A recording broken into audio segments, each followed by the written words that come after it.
Hi and welcome to this week's video. So this week I've picked myself up 3 Nintendo Switches, all with no power, all from the same person. So I picked these up locally, cost me around about £100 in total. So I picked up 2 originally. As you can see, this one, a little bit of damage on the bottom. When I plug it in, we get a battery amp meter straight away. So we got a battery symbol, which is good.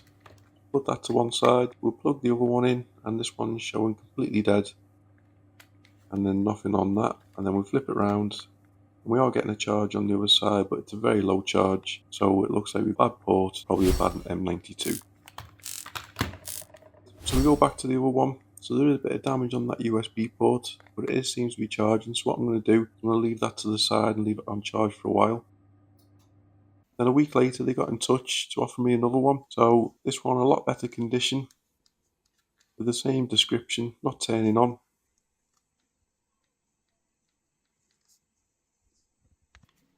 So we'll pop the amp meter into it, just so we can have a little look. And then as you can see, we get no charge on that side. And then we'll flip it over to see if we get a charge on the other side.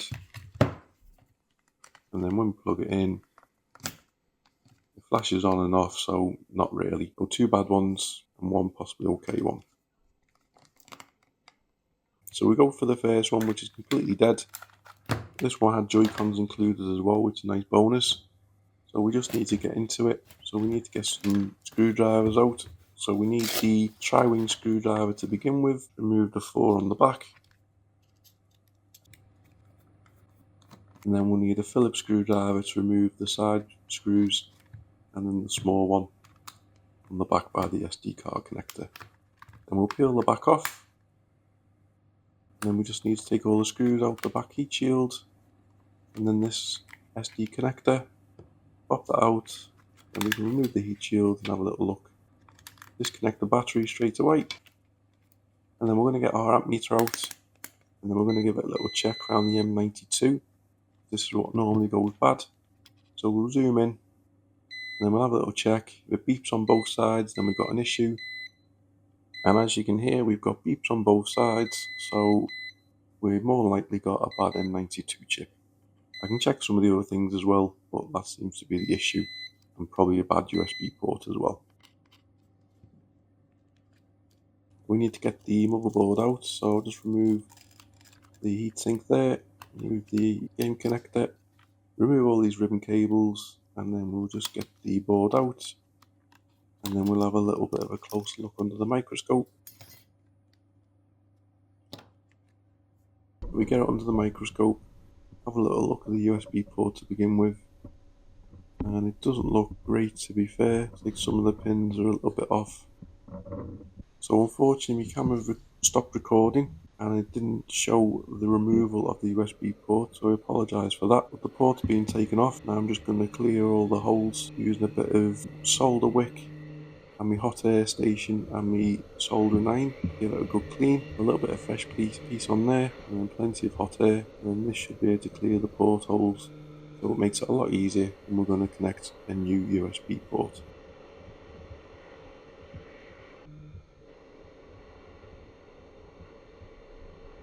And now we apply a bit of fresh flux, and then we'll apply some new solder to the pads, making sure it's all evenly spread out. And then we'll clean it with isopropyl alcohol before we carry on, to keep it all nice and clean and tidy.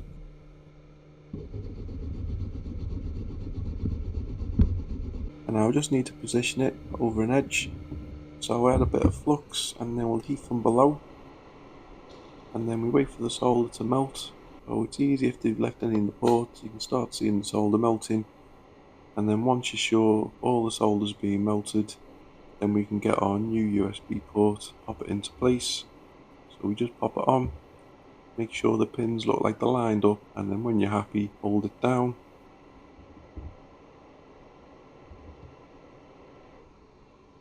And then you just need to remove the heat. If we leave it on too long, we're going to start melting the plastic underneath, which I'm guilty for on several occasions. And then keep holding it until the solder solidifies and starts cooling down, and then once you're sure it's cool, you'll be able to remove the tweezers. So it cools down, we have a little look, and then as you can see, all them pins look like they're all lined up and solid, so I'd like to assume the internal ones are also the same. I even give a little bit of a nudge for a couple of them, and yeah, they all seem good, so I'm happy with that. And then we just flip it over. Just going to need to give it a quick clean before we carry on. Get rid of all the flux residue, keep it clean and tidy.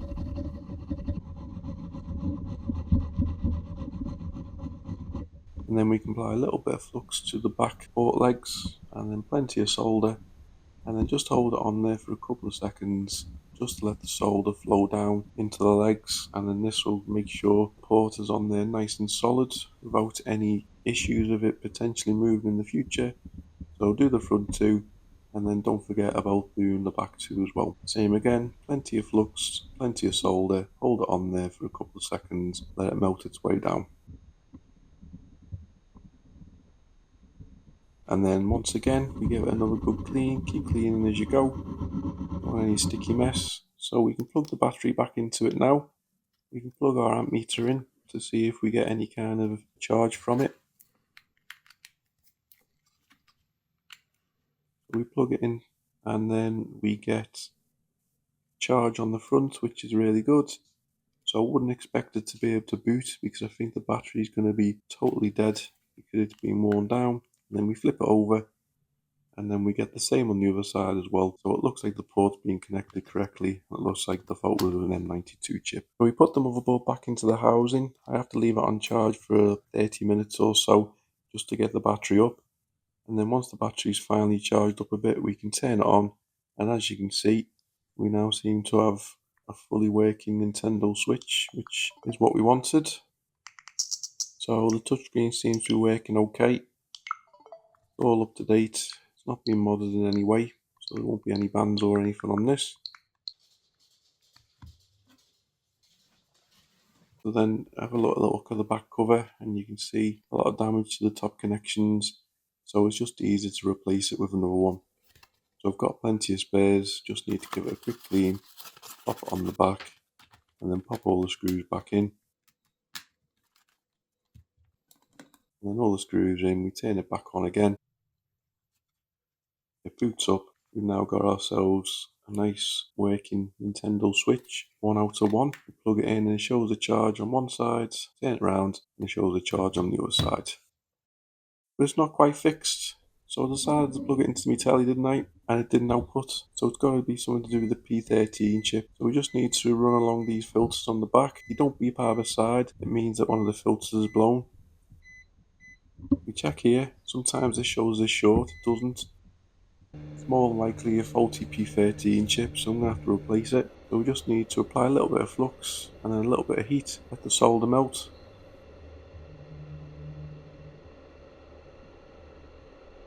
And once the solder's melted, we'll just need to carefully lift up. Make sure you always lift up, not sideways, because you don't want to be knocking any of them caps, making it a bigger job. And I've got a new pair of P13 lined up, so I'm just going to do a straight swap on that. Pop it back down, and then best you can, make sure you get it all lined up perfect as it is. And then it's just going to cool down. So what I'm going to do, apply a little bit more flux again. I'm pretty happy with the location of it. I'm just going to use my tweezers to hold down, apply the heat again to make all the solder melt. And then if there's any excess solder underneath the chip, this will help push it out. So we'll just give it a couple of seconds till the solder melts, and then see if we have anything that oozes out, which we do a little bit on the side. So we just need to apply a little bit more flux around the edges, and then we can use our soldering iron to just dip in, and we should be able to wick away the excess. And then we can give it a quick clean of isopropyl again, and just make sure it all looks smart and we haven't got any bad switcher joining, which we don't. Then we put it all back together, and then we'll pop it back in the dock. So we'll just slot it in, and then we'll flip over to the TV screen to have a look. And then there we have it shown on the screen. So thankfully we fixed it, and now it's fully working. And now on to switch number 2. So I've been leaving it on charge for a while, and then we turn it on, and it all starts up as we like, and the touchscreen seems to work. Everything seems to be navigating. we connect the Joy-Cons, and the Joy-Cons are connecting as well. So everything seems fine with this one, but the charge port does look like it's slightly damaged. So I might as well open it up now, and then we'll give it a good thorough fixing and cleaning while we get inside it too. So screws out the back.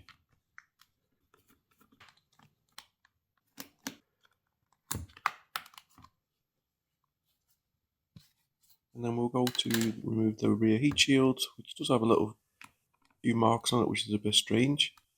Take all the screws out of here, and then we'll pop it out. We just need to disconnect the battery so we don't knock anything and short anything out. And then we just need to remove all the screws, so we can remove the heatsink, remove the card connector, and then disconnect all the ribbon cables and take all the screws out so we can get the motherboard out. So here's the port under the microscope. So we just apply a little bit of flux to all the solder joints, and then we'll apply heat underneath. So we want it to be around about 380C. Just need to keep moving it, make sure you don't knock anything underneath there, and then you'll start seeing the solder melt. As I always say, you never want to pull it out. It will gently lift off once the solder is completely melted. So move around back and forward, making sure that you're getting the two port legs at the front, and then obviously all the pins at the back.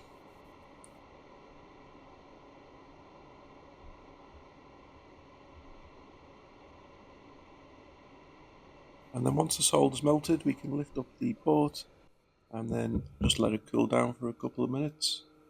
Once it's cool, I'm just going to apply a bit more flux, and then I'm going to get my solder wick, my soldering iron, and then sometimes you may also need the hot air gun to be able to clear all the holes. And then, because I've already shown this before, I just quickly pop the new port back on, line it all up, hold it down, and then we check under the microscope, we can see all the pins are perfect. We'll flip it over, we'll apply a little bit of flux and more solder to the back leg ports to make it nice and solid. As you can see, there is a little bit of melting on this port, but not enough to cause it damage, so nothing to worry about there. We'll go around, plenty of solder in the legs so it flows down, and this is going to make it nice and solid when people are putting the charge port in and out. And then we'll give it a quick clean once again. As I always say, keep cleaning as you go. And then flip it over to the other side too. And then we'll just pop the board back into the battery, and we'll get our amp meter to make sure that it's still showing a charge.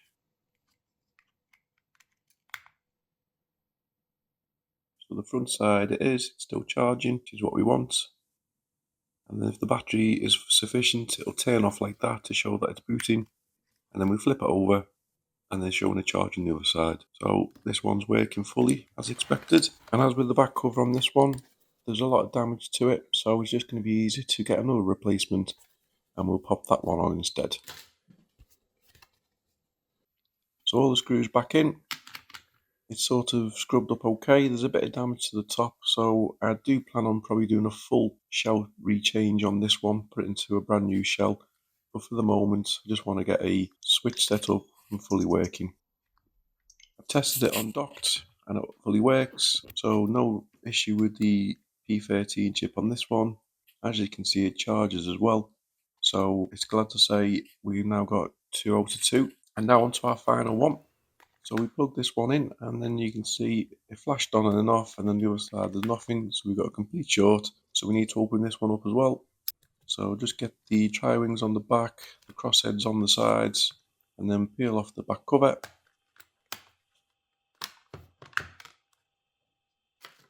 And then get this rear heat shield off again for the third time, a different switch, and then we'll have a quick look once we've disconnected the battery.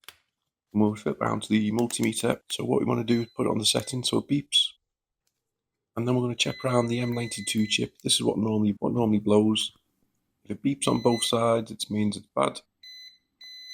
And as you can see, it's beeping there, so we have a bad M92 chip.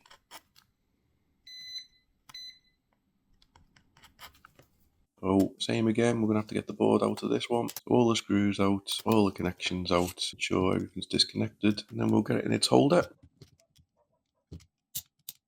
So we just apply a little bit of flux around the M92 chip, and then we'll come in, and then we'll just speed it up a little bit just to get it going. But you just need to keep the heat around this chip And then once the solder is fully melted, we're ready to come in with our tweezers and make sure you lift up and away. You don't want to be lifting sideways, which I've done many a time, and knock a lot of the caps. And I'm happy with what the solder is on there, so I'm just going to pop a new replacement chip straight on. Just line up as best you can, making sure you're trying to get it central, and then if it's okay, it'll nudge, and then that's fine. Remove the heat and then let it cool down. So just apply a little bit more flux again, come in with me tweezers, hold it down, reapply the heat, and if there is any excess solder underneath, it's going to push it out to the sides. Sometimes there is, sometimes there isn't, so just leave it a minute. As you can see, when it cools down, there's a little bit on the side, so we just put a little bit of flux on there and then come in with a nice little fine tip soldering iron and then just take out. Plenty of flux is what you need, and just take your time, move the board round to the best position for you, and then smarten up, make sure we don't have anything that's touching, and then once you're happy, give it another clean with isopropyl, and that's all nice and central, so I'm happy with that. I'll just have a little look from the side just to make sure the solder joints look perfect, so they look great on that side, and they flip it round and they look great on that side. Good again on that side, and good again on that side. So it's a perfect placement. And then we'll have a little look at the USB port. This is normally what will blow the M92, but generally it does look like it's in decent condition, so I'm not seeing a reason to change it, so I'm going to leave it. So we'll just reapply the board to the battery. We'll plug it in to see if we get a charge. And then yes, we do. It's turned on, we're getting a charge, which is what we want.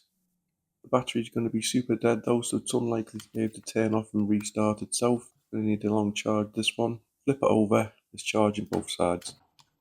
So we get the motherboard back in, and then we'll need to pop it on charge for a little while. So this is probably going to take a good bit of time, but we're getting a battery symbol, so that's a good sign. So we'll come back after 30 or so minutes, we'll turn it on, and then we see the amp meter goes off and on. We get the switch logo, and then we get the home screen, and there we've got another fully working Nintendo Switch. And then we'll just quickly double check with this one that it docks, so we pop it into the dock, and then we'll have a look on the screen, and there we go. So thankfully the P13 chip wasn't blown in this one, and we've got a fully working Nintendo Switch. And here it is all back together. So it's one of the better condition ones out of the three. The back of it's pretty decent. The board itself, the backboard itself wasn't badly damaged in any way. So there we got three working switches. So they all come in with similar faults. They're all in not the great condition, and now got three switches that I can look to mod. So thanks very much for watching. Please like, comment and subscribe.